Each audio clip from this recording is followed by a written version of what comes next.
Welcome back to Built by Many. It's a misty morning today, but we're on our way to see Philip Porter, who's chairman of the E-Type Club. He also is the first E-Type ever produced and is a very well respected Jaguar historian and author. So I'm going to try and pick up some restoration tips for our own Series 1.5 restoration project, and more importantly, pick up some essential reading material. I absolutely love driving this car. As a teenager, I used to pore over the ads in the back of magazines, and the Series 1.5 E-Type seemed almost mythical because it was at the end of the production run. Now all the money is on the early Series 1 3.8s. So the moral of the story is dreams do come true, but you've just got to be really careful what you wish for.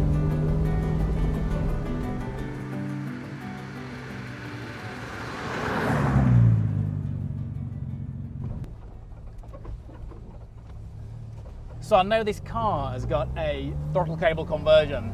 It's also got a modern air filter and poly bush suspension. So it just drives like a new car and it just feels so strong.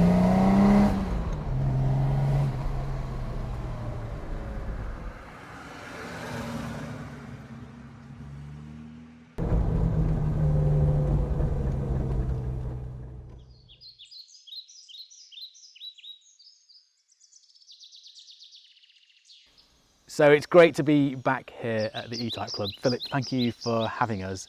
Below us are two very special cars, very well known and very accomplished restorations, but today you're going to show us something different.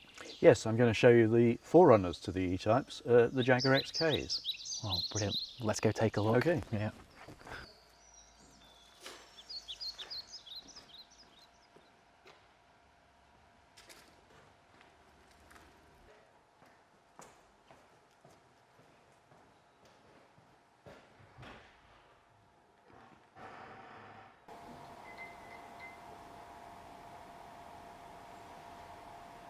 Well, wow, Philip, this is an incredible room.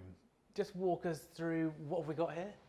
Well, enough restoration projects for a lifetime, if not several lifetimes. I can believe it. Can we go through one at a time and just explain a little bit of background to each car? Absolutely. So I'm going to take a wild guess. This is the XK120? Yep, spot on. Brilliant. What's the story behind this car then? Well, in the early 70s, the classic car boom was just starting to take off and cars were going up in value. And I was a great enthusiast, and particularly for XKs, Jaguar XKs, and I realized that if I wanted to acquire several examples, I needed to rush around and get some restoration projects whilst they were still affordable. So I bought several in 1973. When I bought this 120 Roadster, 3/4 restored, and after some years we eventually finished it off, and I've had fantastic fun with this car. You know, our XK Club tours all over the world, even Russia. So a bargain. A bargain and tremendous car to drive, particularly with the area screens. It's great, great fun. A raw, proper sports car. So this is the first one. Let's go look at the XK120 Coupe. Mm-hmm. Okay, brilliant. So Philip, this looks a lot like the engine in our E-Type. Yes, basically it is, absolutely. Launched in the 120 Roadster we were just looking at in 1948, Earl's Court Motor Show. Amazing engine, incredible versatility, and it won Le Mans 5 times, executive silent saloons in the 70s, etc. But particularly, as you say, in the E-Type. And this car also looks restored, fully restored now? It is now, yep. It certainly wasn't when I bought it for £150 in 1973. Another bargain. It's absolutely. It's the earliest right-hand drive one sold. They were very rare because this model was only for export only, the XK120 fixed head coupe. Right, wow. And so then that just leaves the XK140 behind me. Couple of 140s. I'll show you the Roadster next. Brilliant. So then this car looks more like our restoration project and more of a survivor by the looks of things.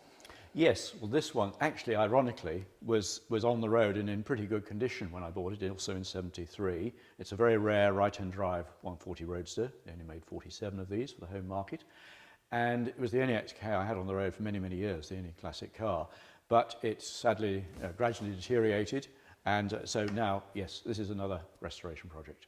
But the one we're going to see next then started life very similar to this, yes, but is now in near concours condition. So you've been waiting for this car to be restored since 1973. A small matter of 45 years. Yes, it doesn't do to rush into these things. So it looks like you've done a good job. Yes, well, we're getting there finally, I'm delighted to say. XK140 Drophead, bought also in 1973. I drove it home, £340, pretty poor condition, and so it's been a total restoration, bodywork, obviously paint, interior trim, engine, suspension, absolutely throughout, like you're going to be doing with the E-Type. So Philip, it's great to end our little tour here today on a car that's been freshly restored, because just looking at it fills me full of optimism. I can just imagine this driving out of a showroom when going for a drive across Europe. So what can we take from your experience of restoring these cars? I think you have to have a vision. You have to be driven by this vision of what you're aiming for, and be inspired, if you like, by that determination that one day you will have a lovely car to enjoy and drive, which is what it's all about. So really, it can take quite a long time, but have that vision, have that determination, be patient, and you will get there. Fingers crossed. So at the start then, what should I be reading? What's the... Well, things like the parts catalogue, of course, are basic, but very, very useful indeed, of course. And we have a book here that we published a few years ago, Porter Press, which has been very popular indeed, DIY restoration and maintenance of an E-Type. Warts and all, it's actually an interesting, readable and very amusing book, but above all, a practical guide. And I think you'll find that useful. Brilliant. So ready to start then, nearly? Let's go for it. Thank you, Philip. I just left starting this car.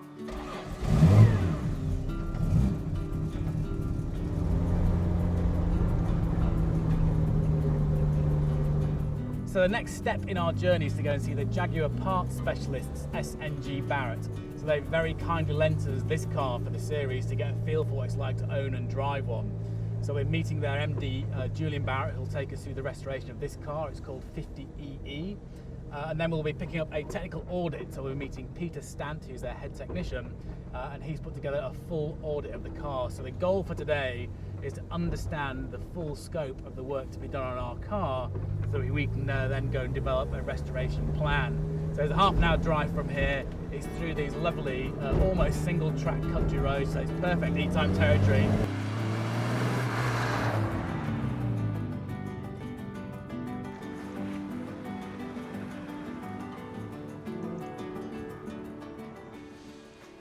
Pete. Hi. How is the drive? Is it good? Oh, it's brilliant. It's lovely. Great. What's this one? Oh, nice original Series 1. Very much like yours. I've missed it. Where is it? Oh, it's up there. Yeah, there it is. Do you want to take a look? I'd love to. Come on. Okay.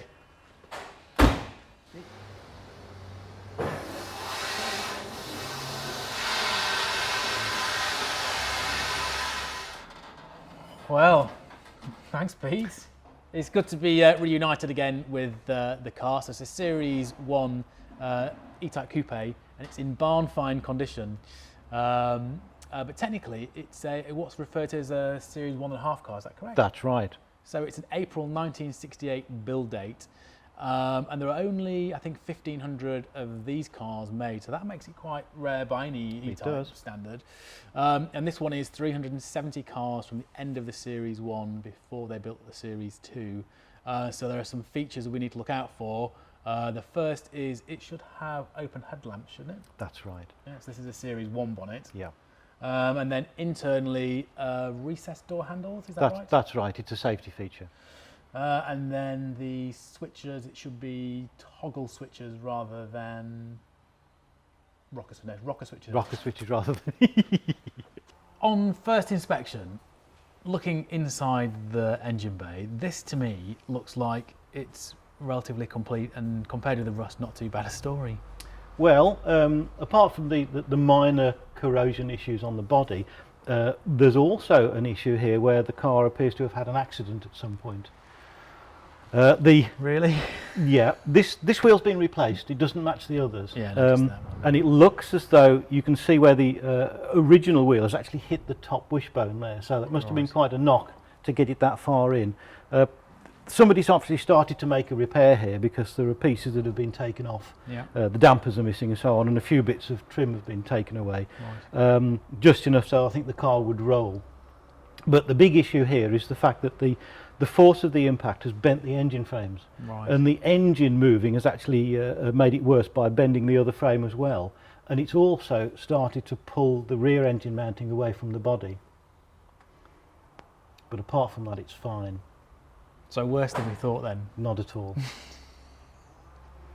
Oh dear. So look, one tiny factoid that I do know about E-Types is that these black plastic clips here that hold the electrics onto the frame rails, if they have a white dimple on the top, that means that they're original. So all of these little straps on our car are as they originally put on. So it does mean that most of it is in an unrestored condition, doesn't it? Yeah, it's a nice original starting point. Do you think it's 27,000 miles? No. Right. Because there are a couple of bits at the back as well, which are clues, Yeah. aren't they, as to how its work's been done. All right, should we go take a look at those bits? Okay. All right. So now around the back of the car, Pete, I can see some cobwebs inside, but anything else interesting that we need to be keeping our eyes open for? Well, it's not completely original. It's not untouched. There are a few modifications that it's had over the years. It's a non-original steering wheel, and it's been retrimmed in vinyl. Oh, Originally, right. it would have been leather. Oh dear. The spiders are original, but some of the paint on the outside is also non-original. It's had various repairs over the years. Okay, so it's not been, so when it's gone off the road, it's not gone off the road in a pristine condition. There's been No, I some think bits and not. bobs happen. Okay. Well, look, shall we go and have a look at the audit then and go into the detail of what's going to take to get this thing back on the road? Okay, let's do it. Brilliant, I'm ready. So, Pete, first, thank you. Just walk me through what I'm looking at on the workbench in front of me. Well, this is a full technical audit that I prepared that you can use to start building up a picture of the restoration, and from that create a plan of action. So I've counted up. There are 20 sections. Yep, There are over 50 pages. that's right. But more importantly, there's over 300 parts listed. Absolutely. And then if you come down here, for example, for anybody that's watching and wants to get into a bit of detail, this is the body panel section. And we joked about there being a bit of rust, but there's 30 panels required to fit the car back together. So it's a significant amount of work. That's right. Again, panels can be repaired, but in a lot of instances, unless the panel has surface rust, it's easier to just replace the whole panel, and you start to quite quickly build up a respectable car body. So then, similarly down to some of the details I was looking through. So this is the chrome section, and so obviously there's quite a bit of the chrome is going to be irreplaceable. But things like the door handles that I didn't think were too bad, you've got down here as just effectively replacing them as new. That's right. That's the external door handles. Again, they can be re-chromed, and they will re-chrome quite successfully. But that's time and expense, where we can provide a pair of brand new handles that you can just bolt straight on, and it's job done. So then my other one on that same point is the cooling and heating system. So like a classic one for people to try and do at home is the heater box, which is a relatively complex piece of equipment. Yeah. Again, I'm just presuming that here it's much easier to just take one off the shelf that works rather than investing the time to... Well, it's the same again. You can spend time on your original heater box and repair it and repaint it and so on, or you can buy a complete heater box and motor and matrix from us, and it bolts straight on. So then when we turn this into a plan, basically, we need to make a choice about the direction of the car, and then we're balancing effectively cost versus time. That's right, that's right. At about 2,000 man hours. So anybody sane would walk out of the garage at this point and leave it to the professionals, but I can't wait to get started. So I'm smiling because the head is off the car, and in contrast to everything else we've talked about today, I thought that the head was fried, but apparently it's not too bad a condition and actually quite a good story. Yeah, no, it's okay. It's not the original head for the car. It's actually off an earlier E-Type. It's off a 3.8. Oh, brilliant. So that's actually quite good news. They're the wrong cam covers. They're off a slightly later car, and the inlet manifold is also incorrect. Right. So then the overall condition of the head, though, is it serviceable? Well, I think so. I think if we turn it over and have a look at the underside, we'll be able to have a look at it a bit closer and see if we can determine whether it's scrap or it'll go again. Okay then, so let's go for it. I'll drop these off first.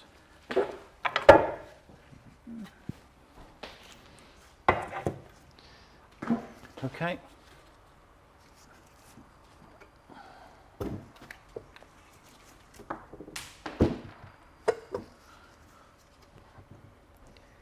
Lovely. So then when we're looking down then on a aluminium cylinder head from an XK engine, what are we looking for? Well, the first thing that I see, I don't think this has been skimmed before. Oh, it's wow. still on its original surface. Well, that's good news, because Yeah. obviously you can skim several times before a head becomes scrap. And is that because there's still this bit of meat on the that's casting right, here? Okay, that's yeah. right. The shape of the combustion chambers looks okay. It looks like it's sort of never dropped a valve or picked anything nasty up in there. Nice and smooth. The big issue on this that I see is that there's corrosion on the waterways. It can be rebuilt. It's not a problem, but it is something that you'd have to do that before you refitted the head. And there's no visible cracks between the... No, it all between looks the good. rollers.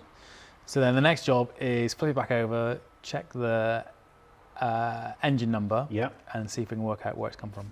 yeah, So that was a long 10 minutes, but it was well worth it. yeah. For anybody who wants to trace the history of E-Type, if you go to a website called xkedata.com, you can enter either the chassis number or the engine number, and it will give you a bit of history about that car, and also a bit of reassurance if you're looking to buy or do some research. So you can go and look at our car, it's on there. The chassis number is 1E3445, and it brings up a little bit of background about the car, gives the VIN plate, some photos of when it was in storage, and then down the bottom a few questions from visitors, and then also a comments box. So we've just done the same thing for the engine that this head should be on. So Pete, can you read out the I can. engine Right. number from there? It's RA6453-9. So you're absolutely right. It's a early Series 1, 1964, 3.8, and it sounds like it was a really nice car, opalescent dark green with a suede interior, Nice. so not your average E-Type colour.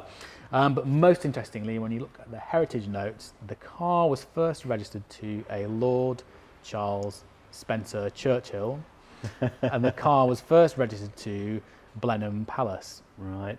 So presumably that makes this and the car that it should be on a really interesting vehicle. Yeah. Well, of course, that's going to give you a moral dilemma now. Do you keep the head as part of the history of your car, or do you try to reunite it with the original car and its new owner? Well, the other title to Lord Charles Spencer Churchill is the Duke of Marlborough, and he was second cousin to Winston? Winston Churchill. Wow. So I'd imagine that the car that this head should be on, if it's now matching numbers, would go up considerably, say 10 to 20%. Yeah, that's something to consider too. So the next thing I'm going to go and try and do is I'm going to try and find that the car that this head should be on. So that's one for when we come back next month. So it's been another great day here at SNG Barratt, getting under the skin of the car. So we're joined to close by Julian Barratt, who's the MD here. So Julian, 12 months, 300 plus parts, 2,000 man hours. Does that sound about right? That's about right, give or take. Wow. The good news is that the car we're standing in front of here, which you've been driving this morning, it was in a worse condition than your car. So everything's possible, all the parts are available, it just really depends on what route you want to take. Well, we've really enjoyed driving it. So you can see it's covered in mud spats. So one route is to create the ultimate driver's car, just really enjoy driving it. So if we went down that option, what are some of the things that we could do or plan ahead whilst we're building the car? Well, one of the upgrades I really like that's on this car particularly is the throttle cable conversion. I think that's the single upgrade that gives you a really different feel to the car, a real modern feel in terms of driving the car, and I love it like that. But there's plenty of other routes you can go as well. So I noticed that it has slightly wider wheels, Pete. So they're 6-inch rims. 6-inch rims, yeah. And the rest of the braking.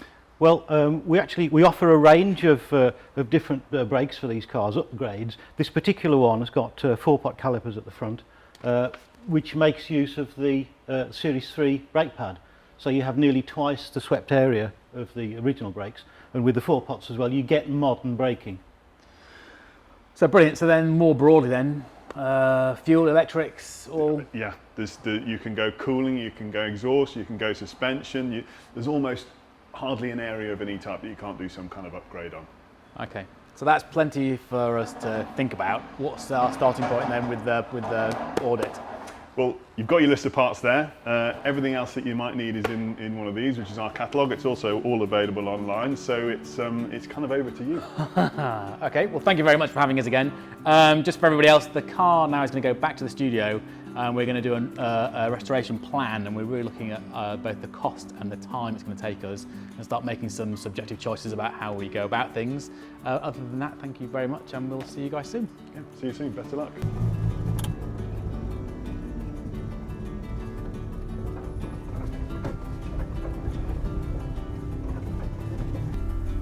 So that is all for episode 1, but thank you for tuning in. And don't forget, you can follow along in print in both Practical Classics magazine and, if you're a member, in the E-Type Club magazine. And a massive thank you to my buddy Ed China for helping us to get this series off the ground. And I'm sure he's going to be back in here in the workshop soon, checking out our progress over a cup of tea. Now, our expert next month is a gentleman called William Haynes. Now, his grandfather and namesake designed the engine in our E-Type, as well as overseeing the design development of the actual car and all the predecessors, the XKs, C-Types, D-Types, even the XJ13 Le Mans car. And his own job is to restore Jaguars, and in particular E-Types, back to their factory original specification. So I can't wait to see what he thinks about our crumbling project car. In the meantime, please give us your comments below this video to let us know how we're doing. And if you'd like to get more involved, you can now become a patron for the project and help me to restore this car. So check out the video for details. I'll be back here in 4 weeks with an update, and between now and then I look forward to seeing you soon.